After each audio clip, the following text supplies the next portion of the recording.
قرآن مجید میں سورۃ الانعام میں آیت نمبر 151 سے 153 تک ہمیں 10 نصیحتیں کی گئی ہیں. آج میں ان کا ذکر آپ کے ساتھ کروں گی. اللہ تعالیٰ کا ارشاد ہے قُلْ تَعَالَوْا أَتْلُ مَا حَرَّمَ رَبُّكُمْ عَلَيْكُمْ أَلَّا تُشْرِكُوا بِهِ شَيْئًا وَبِالْوَالِدَيْنِ إِحْسَانًا وَلَا تَقْتُلُوا أَوْلَادَكُمْ مِنْ إِمْلَاقٍ نَحْنُ نَرْزُقُكُمْ وَإِيَّاهُمْ وَلَا تَقْرَبُوا الْفَوَاحِشَ مَا ظَهَرَ مِنْهَا وَمَا بَطَنَ وَلَا تَقْتُلُوا النَّفْسَ الَّتِي حَرَّمَ اللَّهُ إِلَّا بِالْحَقِّ ذَلِكُمْ وَصَّاكُمْ بِهِ لَعَلَّكُمْ تَعْقِلُونَ وَلَا تَقْرَبُوا مَالَ الْيَتِيمِ إِلَّا بِالَّتِي هِيَ أَحْسَنُ حَتَّى يَبْلُغَ أَشُدَّهُ وَلَا تَقْرَبُوا مَالَ الْيَتِيمِ إِلَّا بِالَّتِي هِيَ أَحْسَنُ حَتَّى يَبْلُغَ أَشُدَّهُ وَأَوْفُوا الْكَيْلَ وَالْمِيزَانَ بِالْقِسْطِ لَا نُكَلِّفُ نَفْسًا إِلَّا وُسْعَهَا وَإِذَا قُلْتُمْ فَاعْدِلُوا وَلَوْ كَانَ ذَا قُرْبَى وَبِعَهْدِ اللَّهِ أَوْفُوا ذَلِكُمْ وَصَّاكُمْ بِهِ لَعَلَّكُمْ تَذَكَّرُونَ وَأَنَّ هَذَا صِرَاطِي مُسْتَقِيمًا فَاتَّبِعُوهُ وَلَا تَتَّبِعُوا السُّبُلَ فَتَفَرَّقَ بِكُمْ عَنْ سَبِيلِهِ ذَلِكُمْ وَصَّاكُمْ بِهِ لَعَلَّكُمْ تَتَّقُونَ. کہہ دیجیے آؤ میں تمہیں پڑھ کر سناؤں جو تمہارے رب نے تم پر حرام کیا ہے، یہ کہ تم اس کے ساتھ کسی چیز کو شریک نہ ٹھہراؤ اور والدین کے ساتھ احسان کرو اور تنگدستی کے ڈر سے اپنی اولاد کو قتل نہ کرو. ہم ہی تمہیں رزق دیتے ہیں اور انہیں بھی، اور تم بے حیائی کے کاموں کے قریب بھی نہ جاؤ جو ان میں سے ظاہر ہوں اور جو ان میں سے چھپے ہوئے ہوں، اور نہ تم اس جان کو قتل کرو جس کا قتل کرنا اللہ نے حرام ٹھہرایا مگر حق کے ساتھ.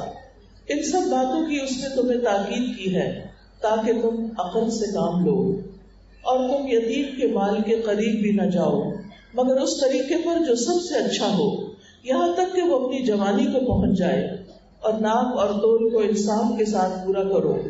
ہم کسی جان کو تکلیف نہیں دیتے مگر اس کی وسعت کے مطابق ہی، اور جب تم بات کرو تو عدل سے کام لو اگرچہ وہ قریبی رشتہ دار کے خلاف ہی ہو، اور اللہ کے عہد کو پورا کرو.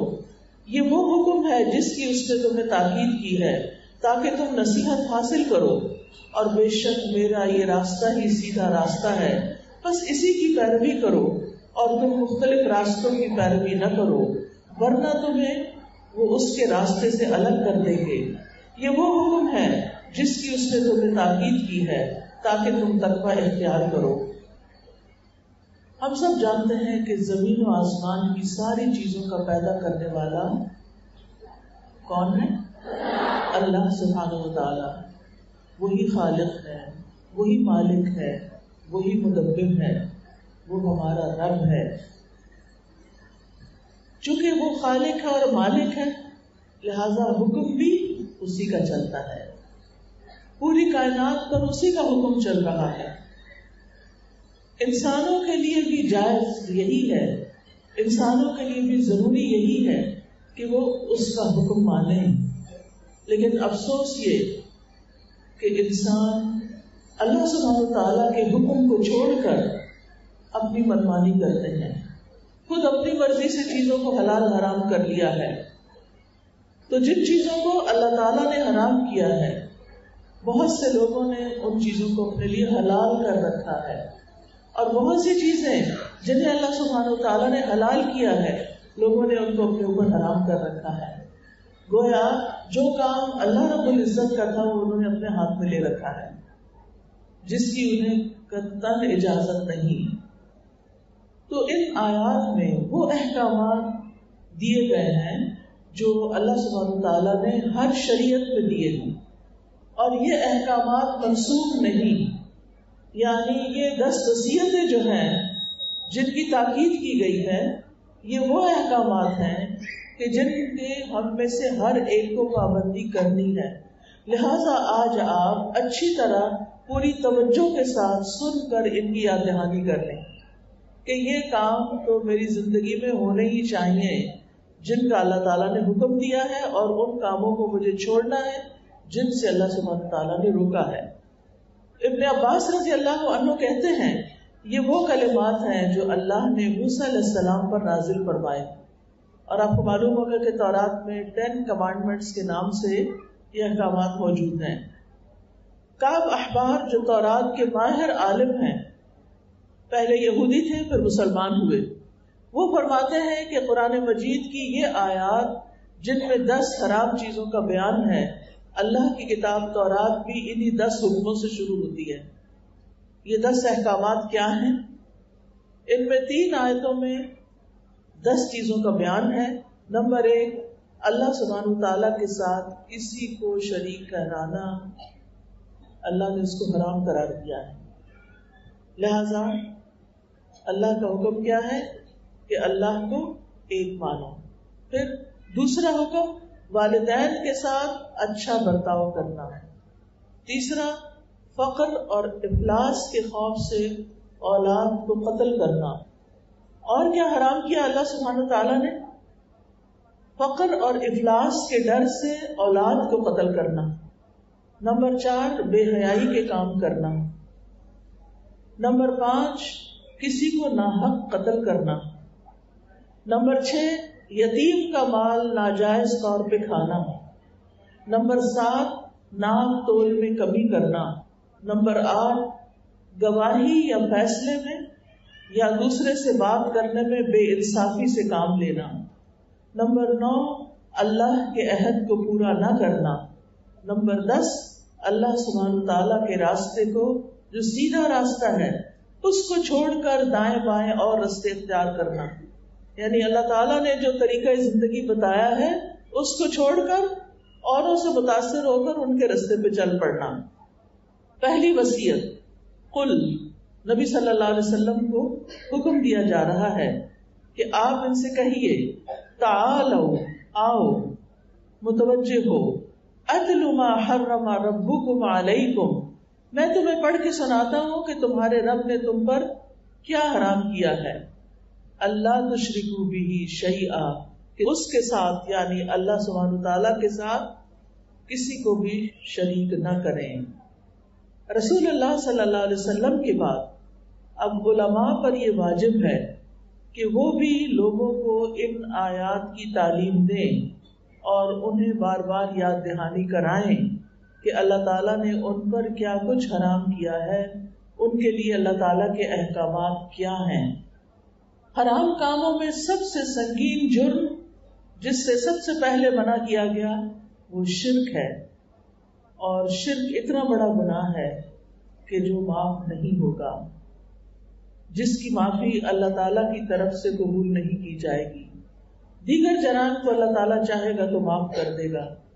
اللہ تعالیٰ فرماتے ہیں ان اللہ لا یغفر ان یشرک بہ ویغفر ما دون ذلک لمن یشاء ومن یشرک باللہ فقد افتری اثما عظیما، بے شک اللہ اس بات کو نہیں بخشے گا کہ اس کا شریک بنایا جائے، اور وہ بخش دے گا جو اس کے علاوہ ہے جسے چاہے گا، اور جو اللہ کا شریک بنائے تو یقیناً اس نے بہت بڑا گناہ گھڑا۔ تو شرک جو ہے سب سے بڑا گناہ ہے۔ شرک ہے کیا؟ شرک کی 3 بڑی قسمیں ہیں، شرک فی الذات، شرک فی الصفات، شرک فی العبادات۔ شرک فی الذات کیا ہے؟ اللہ کی ذات میں کسی اور کو شریک ٹھہرانا۔ مثلا نصارہ کا عقیدہ ہے تثلیث، کہ ایک کی بجائے کتنے خدا بنا دیے؟ 3۔ مشرکین عرب کا فرشتوں کو اللہ کی بیٹیاں قرار دینا، اور اسی طرح دیگر مشرکین کا اپنے دیوتاؤں اور دیویوں کو الہ قرار دینا، یہ سب شرک فی الذات ہے۔ یعنی ہم سب مانتے ہیں کہ اللہ ایک ہے، وحدہ لا شریک لہ، سب کو آتا نہیں کرے، اشہد ان لا الہ الا اللہ وحدہ لا شریک لہ، اس کلمے کو پڑھ کے ہم مسلمان ہوتے ہیں۔ تو اللہ سبحانہ تعالیٰ ایک ہے، وہی ہمارا خالق ہے، وہی ہمارا مالک ہے، وہی ہمارا رازق ہے، اس کی ذات میں کوئی اور شریک نہیں۔ یعنی اس کے علاوہ کوئی اور معبود نہیں، کوئی اور خالق نہیں۔ دوسرا ہے شرک فی الصفات۔ شرک فی الصفات یہ ہے کہ جو صفات اللہ تعالیٰ کی ہیں ویسی ہی صفات دوسری مخلوق کو دے دینا، ان میں سمجھنا کہ ان کے اندر بھی یہ صفات ہیں۔ مثلا کسی انسان کے بارے میں یا فرشتے کے بارے میں یا جن کے بارے میں یہ سمجھنا کہ وہ حاجتیں پوری کرتا ہے، وہ ضروریات میں کام آتا ہے، وہ مشکل کشا ہے، وہ غیب جانتا ہے، یا وہ سب کچھ سنتا اور دیکھتا ہے، یا وہ ہمارے دلوں کے حال جانتا ہے۔ اس طرح کی بات اللہ کے سوا کسی اور کے بارے میں سوچنا یہ شرک فی الصفات ہے۔ اللہ سبحانہ وتعالیٰ کے نام ہے نا اسماء و صفات، معلوم ہے نا آپ کو؟ اللہ سبحانہ وتعالیٰ کے ویسے تو آتا ہے نا کہ جس نے 99 نام یاد کیے اس کے لیے جنت میں داخلہ، لیکن صرف 99 نام نہیں ہیں، اور بھی ہیں، تو جو اس کے نام ہے وہ اس کی صفات بھی ہیں۔ تیسرا ہے شرک فی العبادات۔ شرک فی العبادات یہ ہے کہ عبادت کو اللہ کے سوا کسی اور کے لیے کرنا۔ مثلا اللہ سبحانہ وتعالیٰ کے علاوہ کسی اور کو سجدہ کرنا، یہ شرک فی العبادت ہے۔ کسی اور کی قبر کو یا کسی بت کو یا کسی بھی چیز کو اللہ کے سوا سجدہ کرنا، چاہے شوہر ہو، چاہے کوئی بڑا ہو، چاہے کوئی بھی ہو، کسی کے آگے ہم سجدہ نہیں کر سکتے، رکوع بھی نہیں کرنا چاہیے، کسی کے آگے اس طرح رکوع میں جھکنا بھی نہیں چاہیے، یہ صرف اللہ کا حق ہے۔ پھر اسی طرح اللہ سبحانہ وتعالیٰ کے علاوہ کسی اور کے لیے ذبح کرنا، جانور ذبح کرنا، نظر ماننا، جیسے بعض لوگ کہتے ہیں نا یہ فلاں پیر کی نظر مانی ہے، تو کسی اور کے نام کی نظر نہیں مان سکتے۔ پھر غیر اللہ کی ایسے ہی پرستش کرنا، اس سے ایسی محبت رکھنا جیسے اللہ تعالیٰ سے کی جاتی۔ اسی طرح شرک کی ایک قسم شرک خفی ہے یا شرک اصغر جس کو کہتے ہیں، یہ نیت اور ارادے کا شرک ہے۔ اس میں ریاکاری، سمعہ، دکھاوا، یہ سب آتا ہے۔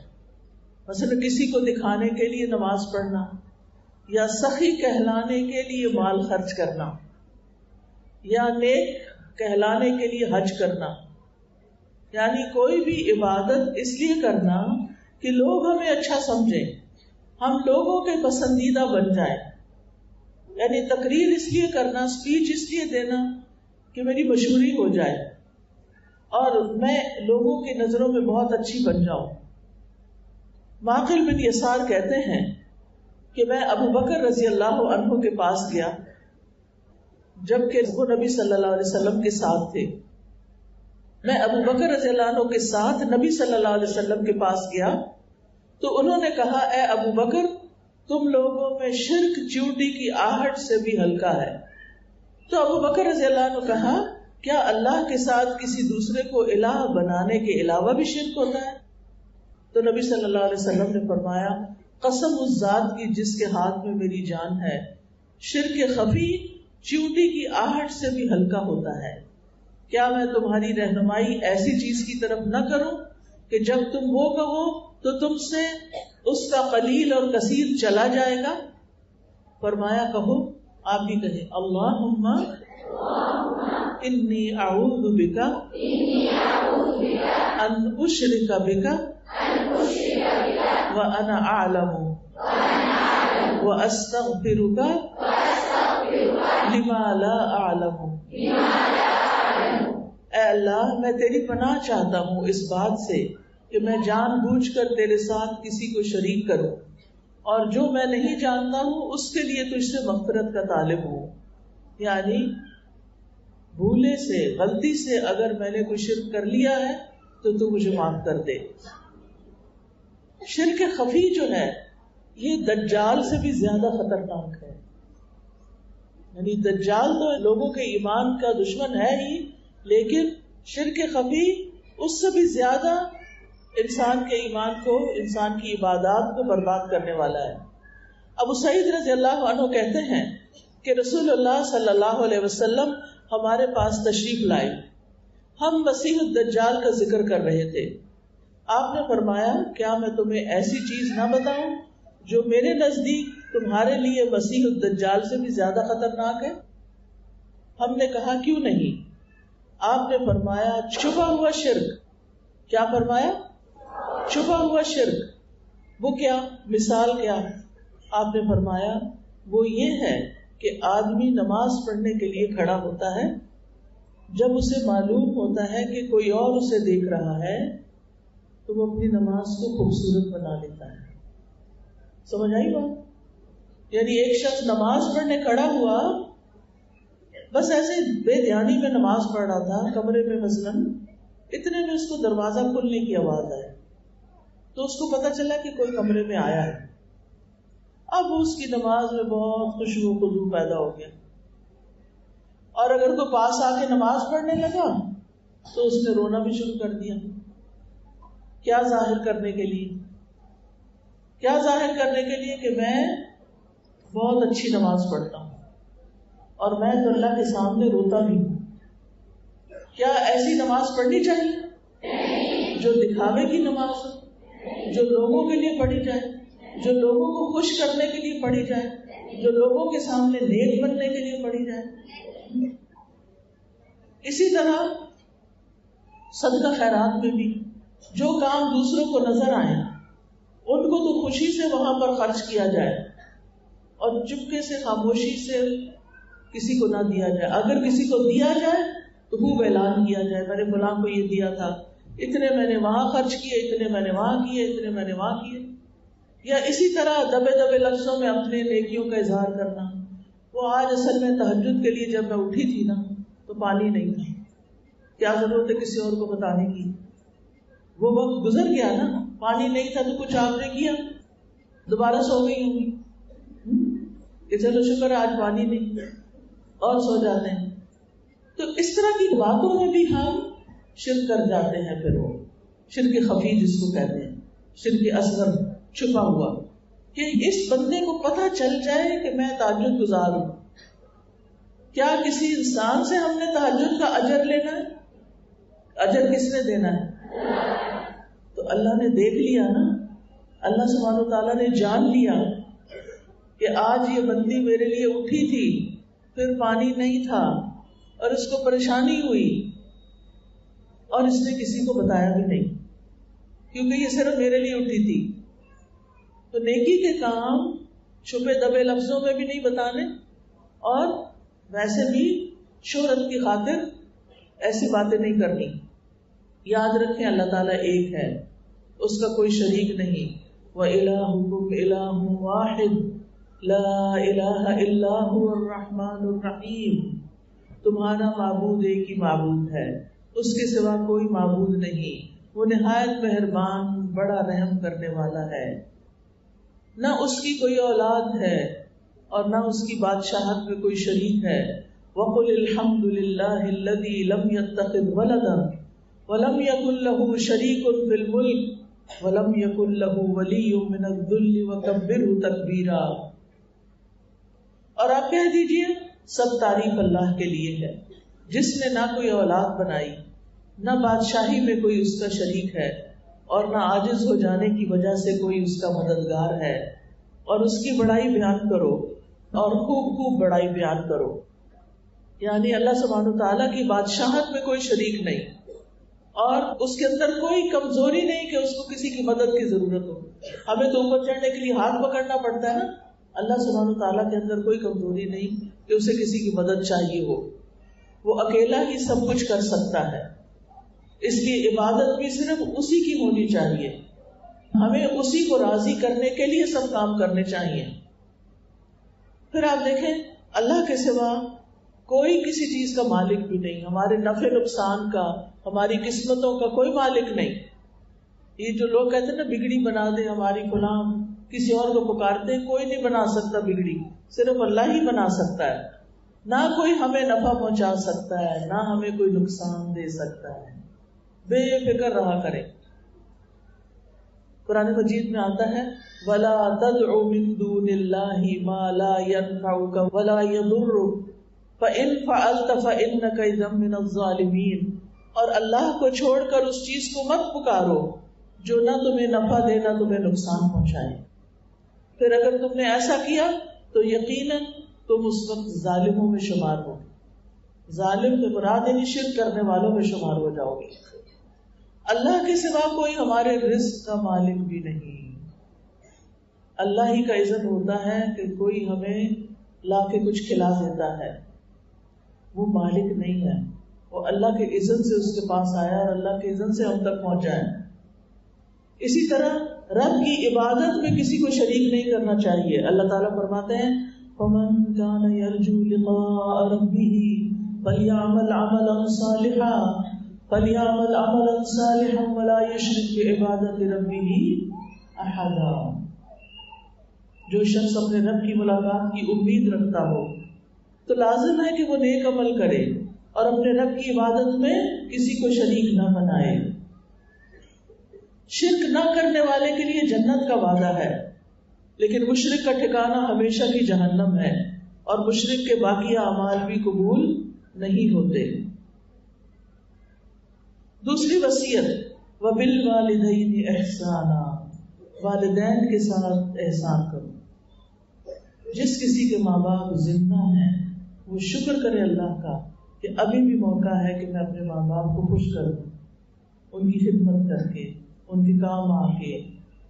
اللہ کے بعد سب سے بڑا حق والدین کا حق ہے۔ قرآن مجید میں سورۃ النساء میں آتا ہے وَاعْبُدُوا اللَّهَ وَلَا تُشْرِكُوا بِهِ شَيْئًا وَبِالْوَالِدَيْنِ إِحْسَانًا۔ سورۃ بنی اسرائیل میں بھی آتا ہے۔ والدین کے ساتھ احسان کا مطلب کیا ہے؟ احسان کا مطلب ہے ہر وہ بات، ہر وہ کام جس سے والدین کو کوئی فائدہ حاصل ہو، ان کو خوشی حاصل ہو، ان کے ساتھ یہ حسن سلوک ہے۔ یعنی اگر آپ کوئی بھی ایسی بات کرتی ہے جس سے آپ کی والدہ خوش ہوتی ہیں، جو والد خوش ہوتے ہیں، تو یہ ہے احسان۔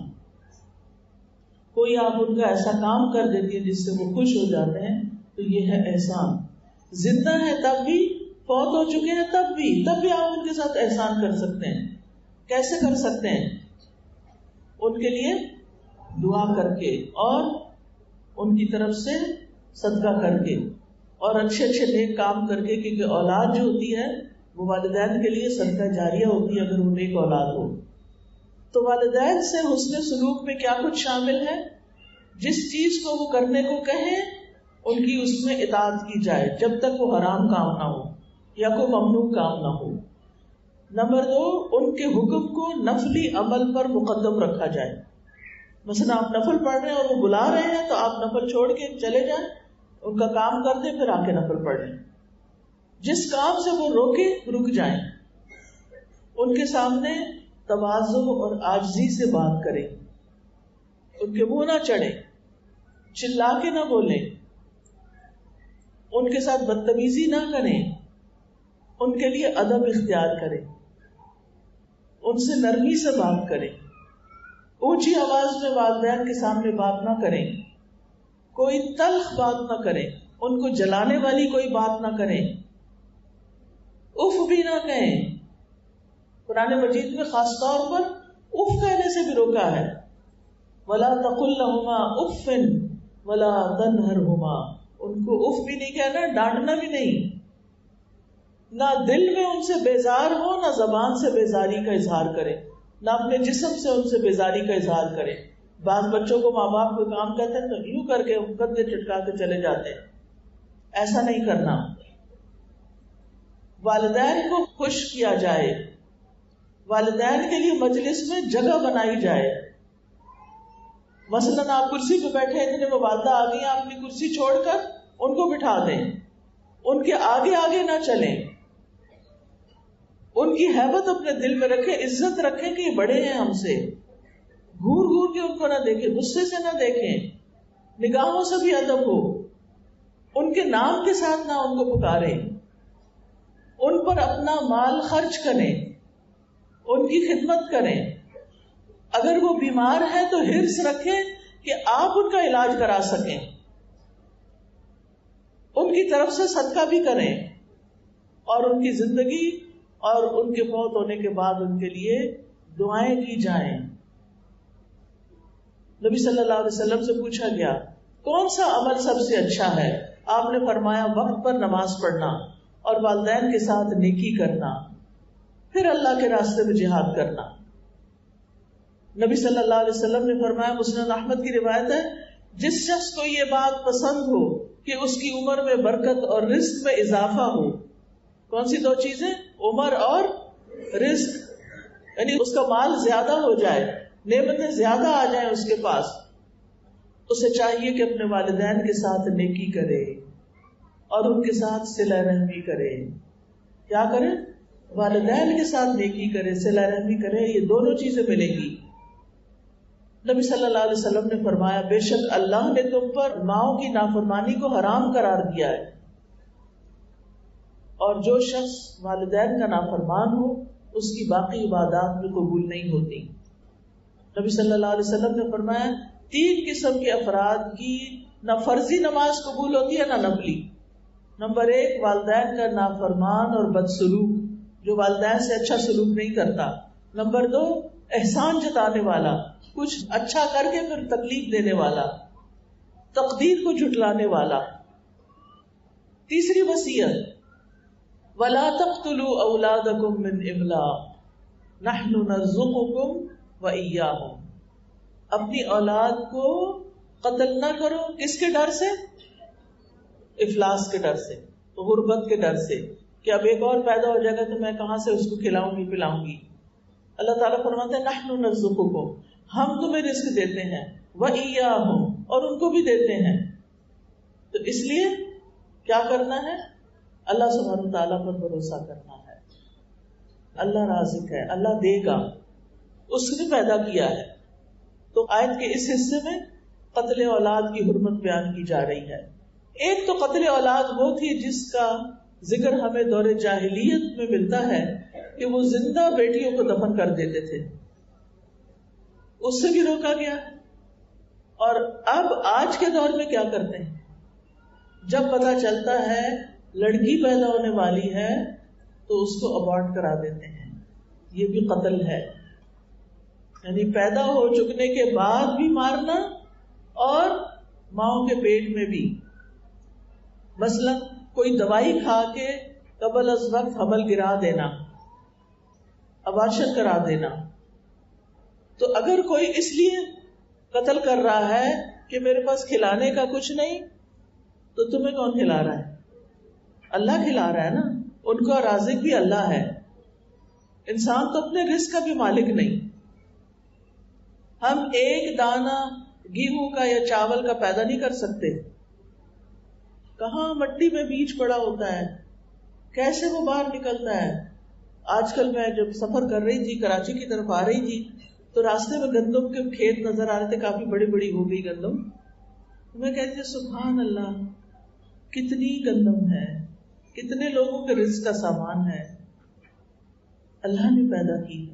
وہ نہ چاہے تو یہ زمین کچھ بھی نہیں اگا سکتی، کیونکہ ہر تھوڑے فاصلے پر سیلاب کی وجہ سے کچھ زمین خالی پڑی تھی، کچھ زمین میں پانی تھا، اور کچھ زمین گندم اگائے ہوئی تھی، موسٹلی گندم تھی۔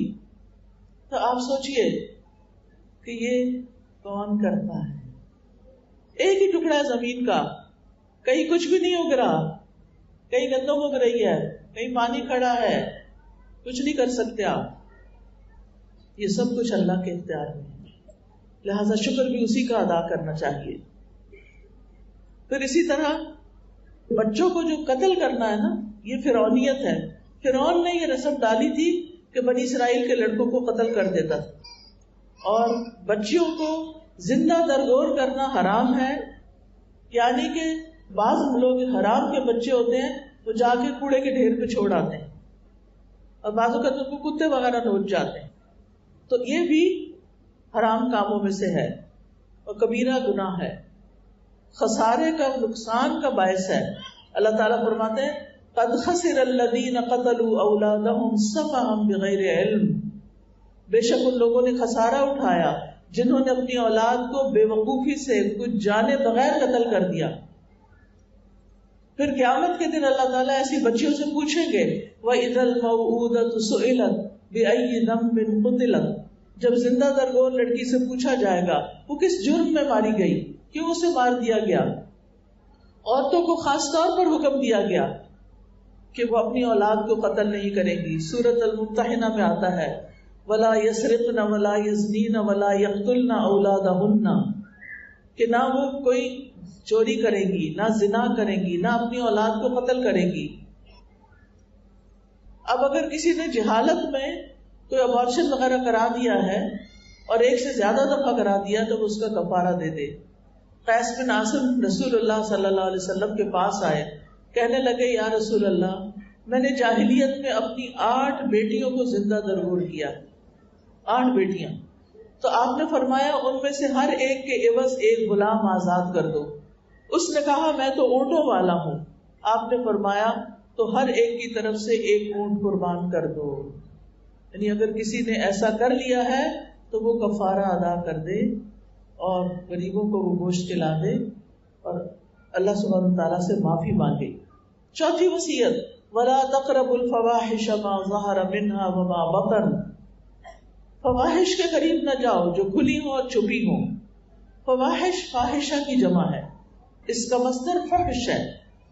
اس کا مطلب ہر وہ قول یا فعل جو قباحت میں بہت آگے بڑھا ہوا ہو، جس کو عقل بھی برا سمجھتی ہو، جس کو ہم بے حیائی کہتے ہیں. بے حیائی، بے حیائی کیا ہوتی ہے؟ کس کو کہتے ہیں تم بڑے بے حیا ہو؟ جب کوئی شخص ایسی بات کرے جو انتہائی گھٹیا ہو، تم کہتے ہیں تم دوسروں کے منہ پہ ایسی بات کرے انتہائی بے حیا ہو. جب کوئی فحش قسم کے لباس پہنے، تم کہتے ہیں کہ تم بڑے بے حیا ہو، تمہارا لباس پہن کے بھی جسم ننگا ہو رہا ہے. اسی طرح اپنی آنکھوں سے بھی ایسی حرام چیزیں دیکھنا جیسے غض بصر نہ کرنا. اللہ نے قرآن مجید میں عورتوں کو بھی حکم دیا ہے کہ ایسے مردوں کو گھور گھور کے نہ دیکھیں. مردوں کو بھی حکم دیا ہے کہ اس طرح عورتوں کی طرف نہ دیکھیں، نظریں جھکا کے رکھیں، یعنی اپنے کام سے کام رکھیں. اور پھر آپ دیکھیے کہ فواحش کا ایک معنی یہ بھی کیا گیا ہے کہ ہر وہ کام جسے شریعت اور فطرت فحش قرار دے، جیسے شرک، قتل، زنا، چوری، خود پسندی، تکبر، بخل اور ساری قسم کی فحش چیزیں. اور فواحش سے مراد بڑے گناہ بھی لیا گیا ہے، کبیرہ گناہوں کو بھی فواحش کہا گیا ہے.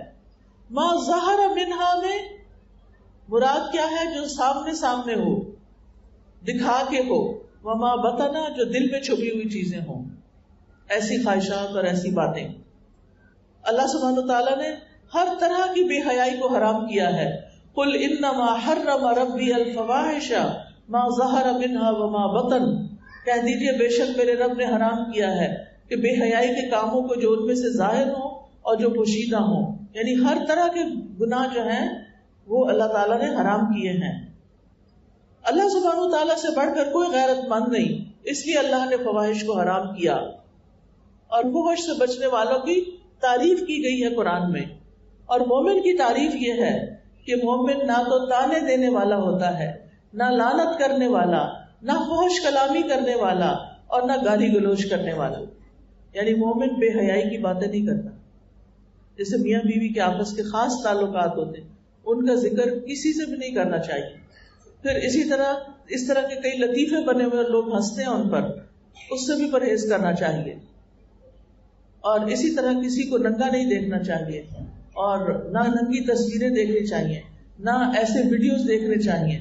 افسوس کے ساتھ کہنا پڑتا ہے کہ ہمارے یوتھ میں پورنوگرافی یعنی ننگی فلمیں دیکھنے کا رجحان بہت زیادہ ہو گیا، اور یہ فرسٹریشن کا سبب بنتی ہیں، خودکشی کی طرف لے جاتی ہے انسان کو، کیونکہ جو کچھ وہ دیکھتا ہے وہ کر نہیں سکتا تو پھر اس کے لیے مشکل ہو جاتی ہے. اللہ سبحانہ تعالیٰ فحش کلامی سے نفرت کرتا ہے. مثلا کسی عورت کو کسی برے نام سے پکارنا.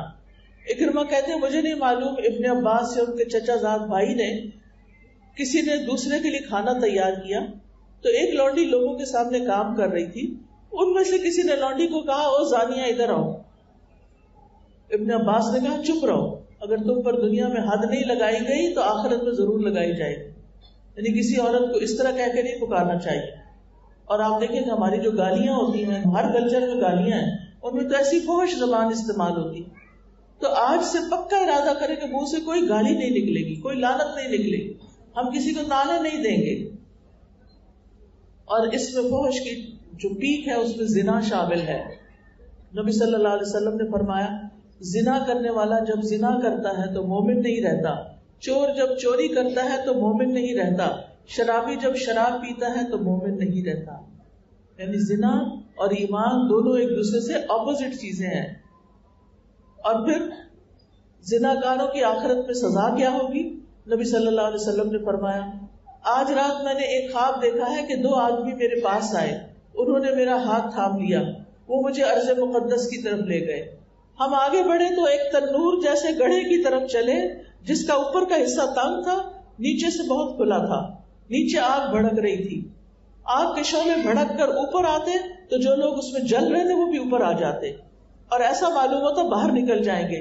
لیکن جب شعلے واپس پلٹتے تو لوگ بھی نیچے چلے جاتے. اس تنور میں ننگے مرد اور عورتیں تھیں. میں نے پوچھا ان سے یہ کیا ماجرا ہے؟ انہوں نے کہا جنہیں تم نے تنور میں جلتے دیکھا یہ زناکار لوگ تھے جو زنا کرتے تھے. اسی طرح زنا سے قبر کا عذاب بھی ہے. تو ہر عورت کو اپنی عزت کی حفاظت کرنی چاہیے، چھوٹی عمر کی ہو یا بڑی عمر کی ہو. اور اگر کسی سے ایسا کوئی گناہ ہوا ہو تو خوب خوب توبہ کرنی چاہیے، صدقہ خیرات کرنا چاہیے، اور آئندہ کے لیے اپنے لباس کو باپردہ کرنا ہے، غیر محرم سے بات کرتے ہوئے احتیاط کرنا ہے تاکہ کوئی کسی غلط مطلب میں نہ پڑ جائے اور غلط رستے پہ نہ بلائے. 5ویں وصیت، کسی جان کو قتل نہیں کرنا جس کو اللہ نے حرام قرار دیا ہے. وَلَا تَقْتُلُوا النَّفْسَ الَّتِي حَرَّمَ اللَّهُ إِلَّا بِالْحَقِّ. کسی کو قتل کرنا کبیرہ گناہ ہے. نبی صلی اللہ علیہ وسلم نے فرمایا ایک مسلمان کی ہر چیز دوسرے مسلمان پر حرام ہے، اس کا خون، اس کا مال، اس کی عزت و آبرو. قرآن مجید میں آتا ہے وَمَن يَقْتُلْ مُؤْمِنًا مُتَعَمِّدًا فَجَزَاؤُهُ جَهَنَّمُ خَالِدًا فِيهَا وَغَضِبَ اللَّهُ عَلَيْهِ وَلَعَنَهُ وَأَعَدَّ لَهُ عَذَابًا عَظِيمًا. جو کوئی کسی مسلمان کو، مومن کو جان بوجھ کے قتل کر دے اس کی جزا جہنم ہے، وہ اس میں ہمیشہ رہنے والا ہے. اللہ اس پر غصے ہو گیا اور اس نے اس پر لعنت کی اور اس کے لیے بہت بڑا عذاب تیار کیا. ابو سعید خدری کہتے ہیں، یہ رسول اللہ صلی اللہ علیہ وسلم سے روایت ہے کہ اگر آسمان والے اور زمین والے کسی مومن کے قتل میں شریک ہوں تو اللہ ان سب کو جہنم میں دھکیل دے. یعنی خود قتل کرنا بھی منع ہے، قاتل کا ساتھ دینا بھی، چاہے پیسے سے، چاہے اسلحے سے، یا کسی بھی چیز سے. پھر اسی طرح اللہ کے ہاں سب سے زیادہ مبغوض وہ شخص ہے جو کسی کا ناحق خون بہائے. فرمایا ذالکم وصاکم بہ لعلکم تعقلون. ان باتوں کی تمہیں وصیت کی ہے تاکہ تم عقل سے کام لو. یعنی اللہ سبحانہ تعالیٰ نے تم پر بڑا کرم فرمایا ہے. 6 وصیت ولا تقربوا مال الیتیم الا بالتی ہی احسن حتی یبلغ اشدہ. اور یتیم کے مال کے قریب بھی نہ جاؤ مگر اس طریقے پر جو سب سے اچھا ہو، یہاں تک کہ وہ اپنی جوانی کو پہنچ جائے. یتیم وہ بچہ ہوتا ہے جس کا باپ فوت ہو گیا ہو، جو اس کی کفالت کرتا تھا، اور یہ بچے ابھی چھوٹے ہوں، اپنی مصلحت کو خود نہ دیکھ سکتے ہوں. تو اگر تمہارے پاس ایسے یتیم بچے پل رہے ہوں تو پھر ان کا خیال رکھو، ان کے مال کی حفاظت کرو. اور جیسے سورۃ کہف میں آپ پڑھتے ہیں نا کہ خضر علیہ السلام نے دیوار بنا دی تھی ان کے خزانے پر جو یتیم بچوں کی تھی، تو ان کی تعلیم و تربیت میں مال خرچ کرنا چاہیے، اس مال کو بڑھانے کی کوشش کرنی چاہیے، یتیم کے بڑا ہونے تک اس مال کی حفاظت کرنی چاہیے، اور یتیموں کی بہتری کے سوا اسے خرچ کرنے سے بچنا چاہیے. اور یتیم کی کفالت کب تک ہوگی؟ جب وہ شعور کی عمر تک پہنچ جائے، جب وہ خود اپنے آپ کو سنبھال لے تو اس کا مال اس کے حوالے کر دیا جائے. جو یتیم کا مال ناحق کھاتے ہیں ان کے لیے آگ ہے۔ رسول اللہ صلی اللہ علیہ وسلم نے فرمایا اے اللہ میں 2 ضعیفوں کا حق مارنا حرام کرتا ہوں، یتیم کا اور عورت کا۔ بعض بچے ہوتے ہیں چھوٹے چھوٹے ہوتے ہیں، ان کے باپ فوت ہو جاتے ہیں، ماں کچھ کر نہیں سکتی، چچا وغیرہ ساری جائیداد پہ قبضہ کر کے بیٹھ جاتے ہیں، یہ حرام ہے۔ 7ویں وصیت وَأَوْفُوا الْكَيْلَ وَالْمِيزَانَ بِالْقِسْطِ، ناپ اور تول پورا دو انصاف کے ساتھ، یعنی ناپ تول میں کمی کرنا کہ لیتے وقت پورا لینا اور دیتے وقت ڈنڈی مارنا، دوسرے کو کم دینا، یہ انتہائی پست اور اخلاق سے گری ہوئی حرکت ہے۔ قوم شعیب پر عذاب کیوں آیا تھا؟ کیونکہ ان کے اندر یہ اخلاقی بیماری موجود تھی۔ ان کی تباہی کے اسباب میں سے ایک سبب یہ بھی تھا کہ وہ ناپ تول میں کمی کرتے تھے۔ قرآن مجید میں سورۃ بنی اسرائیل میں آتا ہے وَأَوْفُوا الْكَيْلَ إِذَا كِلْتُمْ، جب تم ماپ کر دو تو پورا ماپو، وزنوا بالقسطاس المستقیم، اور سیدھی ترازو کے ساتھ تولو، ذالک خیر واحسن تأویلا، یہ بہترین ہے اور انجام کے لحاظ سے بہت اچھا ہے۔ پھر اسی طرح ابن مسعود کہتے ہیں نماز امانت ہے، وضو امانت ہے، وزن امانت ہے، ناپ امانت ہے، یعنی کوئی نہیں دیکھ رہا تو کم ناپ تول کے نہیں دینا، کیونکہ ویل للمطففین، ہلاکت ہے ان لوگوں کے لیے جو ناپ تول میں کمی کرتے ہیں۔ نبی صلی اللہ علیہ وسلم نے فرمایا 3 لوگ ایسے ہوں گے جن کا مد مقابل قیامت کے دن میں ہوں گا، ان میں سے ایک وہ شخص جس نے کوئی مزدور اجرت پر رکھا، اس سے پوری طرح کام لیا لیکن اس کی مزدوری نہیں دی۔ یہ بھی بہت ڈرنے کی بات ہے، یعنی یتیم کے علاوہ ایسے لوگوں کا بھی حق بھی نہیں مارنا چاہیے۔ نبی صلی اللہ علیہ وسلم نے فرمایا جس نے کسی مسلمان کا ایک لقمہ بھی ناحق کھایا اللہ تعالیٰ اسے اتنا جہنم میں سے کھلائیں گے، جس نے مسلمان کا کپڑا ناحق پہنا اللہ اسی کے بقدر اسے جہنم کے کپڑے سے پہنائیں گے، اور جو کوئی کسی مسلمان کے ساتھ دکھلاوے والی جگہ پر کھڑا ہوا تو قیامت کے دن اللہ سبحانہ وتعالیٰ اس کو دکھلاوے کی جگہ پہ کھڑا کریں گے اور ساری مخلوق کے سامنے اس کی بے عزتی ہوگی کہ یہ شخص، اس کو بڑا شوق تھا لوگوں کے سامنے آ کے کام کرنے کا۔ جبکہ پسندیدہ کیا ہے؟ اللہ تعالیٰ کس بندے سے محبت کرتا ہے؟ جو خفی ہو، تقی ہو۔ لا نکلف نفسا الا وسعها، ہم بندے کی طاقت کے مطابق ہی اسے مکلف ٹھہراتے ہیں، ایسی چیز کی تکلیف نہیں دیتے جو اس کے بس سے باہر ہو۔ 8ویں وصیت وَإِذَا قُلْتُمْ فَعْدِلُوا وَلَوْ كَانَ ذَا قُرْبَىٰ، جب بات کرو، فیصلہ کرو، کوئی گواہی دو تو عدل و انصاف سے کام لو، خواہ رشتہ داری کیوں نہ ہو۔ یعنی بات میں بھی عدل و انصاف، اور خاص طور پر فیصلے میں۔ اب آپ دیکھیں کہ آپ کہیں کہ جج تو نہیں، لیکن آپ سے متعلق کیسے کہ اپنے بچوں کے بیچ میں پورا انصاف کرو۔ جب آپ کسی ایک بچے کو چھوٹا ہونے کی وجہ سے کسی وجہ سے زیادہ دینے لگتے ہیں کوئی چیز یا زیادہ پیار ہی کر لیتے ہیں تو دوسرے بچے فوراً بھاگ جاتے ہیں اور بعض تو نفسیاتی مریض بن جاتے ہیں۔ پھر اسی طرح اہل ایمان کو انصاف کا حکم دیا گیا ہے، یا ایھا الذین آمنوا کونوا قوامین للہ شہداء بالقسط، اے لوگوں جو ایمان لائے ہو اللہ کے لیے حق پر خوب قائم رہنے والے، انصاف کے ساتھ گواہی دینے والے بن جاؤ۔ پھر اسی طرح رسول اللہ صلی اللہ علیہ وسلم نے ایسے سلطان کو جو عادل ہو، صدقہ کرنے والا ہو، اسے اچھائی کی توفیق دی گئی ہو، یہ ان 3 لوگوں میں سے ایک ہے جنہیں جنت میں داخلہ ملے گا۔ 9ویں وصیت وَبِعَهْدِ اللَّهِ أَوْفُوا، اللہ کے عہد کو پورا کرو۔ اس میں وہ سارے عہد شامل ہیں جو بندے اور اس کے رب کے درمیان ہیں، اور وہ عہد بھی جو بندے اور بندے کے درمیان ہیں، یعنی سارے معاہدے، کانٹریکٹس وغیرہ پورے کرنے چاہیے، فلفل کرنے چاہیے، اور بندے بھی آپس میں ایک دوسرے سے جو وعدے کرتے ہیں ان کو پورا کریں۔ وَأَوْفُوا بِعَهْدِ اللَّهِ إِذَا عَاهَدتُّمْ، اور اللہ کا عہد پورا کرو جب آپس میں عہد کرو۔ انبیاء کی صفت بھی یہی تھی، وَاذْكُرْ فِي الْكِتَابِ إِسْمَاعِيلَ إِنَّهُ كَانَ صَادِقَ الْوَعْدِ وَكَانَ رَسُولًا نَبِيًّا، اور کتاب میں اسماعیل کا ذکر کیجیے، یقیناً وہ وعدے کا سچا اور ایسا رسول جو نبی تھا۔ پھر اسی طرح ایمان والوں کی صفت بھی یہی ہے، والذین هم لأماناتهم وعہدهم راعون، اور وہی جو اپنی امانتوں اور اپنے عہد کا لحاظ رکھنے والے ہیں۔ تو عہد رکھنے والوں کی قرآن مجید میں یہاں تعریف کی گئی ہے، اور جو وعدہ پورا کرے ان کے لیے جنت کی بشارت ہے۔ ذالکم وصاکم بہ لعلکم تذکرون، یہ باتیں ہیں جن کی تمہیں وصیت کی جاتی ہے شاید کہ تم نصیحت پکڑ لو، شاید تم یاد رکھو اور برائیوں سے بچ جاؤ۔ 10ویں وصیت، وَأَنَّ هَذَا صِرَاطِي مُسْتَقِيمًا فَاتَّبِعُوهُ، اور یہ میرا راستہ بالکل سیدھا ہے بس تم اسی کی پیروی کرو۔ فَاتَّبِعُوهُ، یہ کس راستے کی بات ہو رہی ہے؟ کون سا راستہ یہ؟ اسلام کا راستہ، یس۔